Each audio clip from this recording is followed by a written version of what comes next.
ಖಾಸಗಿ ಆಸ್ಪತ್ರೆ ಬಿಲ್ ನೋಡಿ ಕೋಮಾದಲ್ಲಿದ್ದಂಥ ರೋಗಿ ಎಚ್ಚರಾಗಿರೋದಲ್ಲಿ ಆಕ್ಸಿಜನ್ ಮಾಸ್ಕ್ ಸಹಿತವಾಗಿ ಆಸ್ಪತ್ರೆಯಿಂದ ಆಚೆ ಬಂದಿರೋದು. ಕೋಮಾದಲ್ಲಿದ್ದಂಥ ರೋಗಿ ಆಸ್ಪತ್ರೆ ಬಿಲ್ ನೋಡಿಬಿಟ್ಟೆ ಗಾಬರಿಯಾಗಿ ಆಕ್ಸಿಜನ್ ಮಾಸ್ಕ್ ಹಾಕಿರ್ತಾರಲ್ಲ ಅಲ್ಲಿ ಅದರ ಸಮೇತ ಎತ್ಕೊಂಡು ಆಚೆ ಬಂದುಬಿಟ್ಟಿರೋದು. ಇದೇ ಪ್ರದೇಶದ ರತ್ಲಂನಲ್ಲಿ ಇರತಕ್ಕಂಥ ಪ್ರೈವೇಟ್ ಆಸ್ಪತ್ರೆಯಲ್ಲಿ ಪ್ರಸಂಗ ನಡೆದಿದೆ. ಸಾಮಾಜಿಕ ಮಾಧ್ಯಮದಲ್ಲಿ ವಿಡಿಯೋ ವೈರಲ್ ಆಗಿದೆ. ಗಾಯಗೊಂಡು ಆಸ್ಪತ್ರೆಗೆ ದಾಖಲಾಗಿದ್ದು ಈ ವ್ಯಕ್ತಿ. ಬೆನ್ನು ಮೂಳೆ ಮುರಿದು ಹೋಗಿದೆ, ತಕ್ಷಣ ಆಪರೇಷನ್ ಮಾಡಬೇಕು, ಇವರಿಗೆ ಆದಷ್ಟು ಬೇಗ ಹಣ ಕೊಟ್ಟುಬಿಡಿ ಅಂತ ವೈದ್ಯರು ಹೇಳಿದರು. ಆದರೆ ಅಸಲಿಗ ವ್ಯಕ್ತಿ ಕೋಮಾಗಿ ಹೋಗಿರಲಿಲ್ಲ. ಸಣ್ಣ ಪುಟ್ಟ ಗಾಯ ಆಗಿತ್ತು.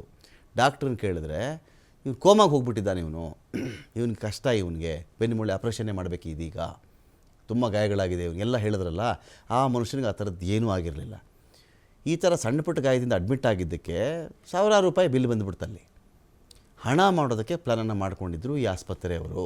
ಸೊ ಹಾಗಾಗಿ ಈ ವ್ಯಕ್ತಿ ಏನು ಮಾಡಿದ್ದಾನೆ, ಇದನ್ನು ಎಕ್ಸ್ಪೋಸ್ ಮಾಡಬೇಕು ಅಂತಾನೆ ಸಣ್ಣ ಪುಟ್ಟ ಗಾಯ ಆಗಿದ್ದಕ್ಕೆ ನನ್ನನ್ನಾಗಲೇ ಕೋಮಗೆ ಕಳಿಸ್ಬಿಟ್ಟಿದ್ರ ನೀವು, ನನಗೆ ಯಾವ ಆಪರೇಷನ್ ಅವಶ್ಯಕತೆ ಇದೆ, ನನ್ನ ನೋಡಿ ಸರಿಯಾಗಿ ನಿಂತ್ಕೊಂಡಿದ್ದೀನಿ ನಾನು ಅಂಥೇಳಿ ಆಚೆ ಬಂದು ಜೋರಾಗಿ ಗಲಾಟೆ ಮಾಡಿದ್ದಾನೆ.